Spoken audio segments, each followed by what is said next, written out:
We're talking about the Federal Reserve and the big news of the day from the headlines. Minutes from the last Federal Reserve meeting were released today, but many people and investors are still asking the same question that they were before the notes came out.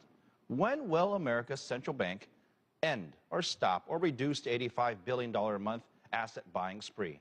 Daniel Wrenches tries to find those answers from Washington. The Fed's breathtaking injection of cash into the U.S. economy was designed to keep America's commercial banks solvent, promote growth and lower unemployment. The Fed's unconventional stimulus strategy turbocharged global stock markets, which have been gorging on the abundance of cheap investment capital. And economist and former presidential advisor John B. Taylor thinks it's time to wind it down. My recommendation is to lay out a strategy to get back to normal policy. You could say, if not now, when?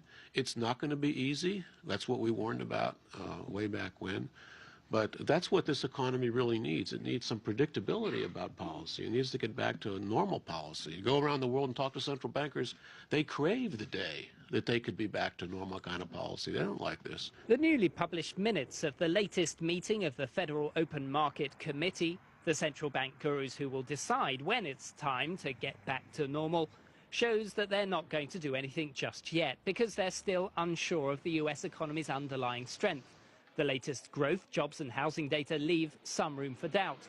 Mohamed El-Erian, chief executive of PIMCO, a fund that manages over $2 trillion in investment assets, says the market expects the Fed to taper off its massive cash flow soon. We have now priced in as a market a significant tapering, starting as early as September.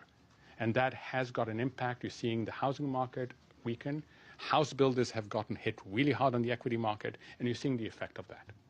Now, the Fed is trying to play defense. Expectations were triggered by comments made by Fed Chairman Ben Bernanke in May, indicating a gradual tapering might come quite soon if the U.S. economy improves. But it's clear that members of the committee are cautious about prejudging economic performance, fearing further impacts on market expectation, thereby putting upward pressure on borrowing rates even before they act.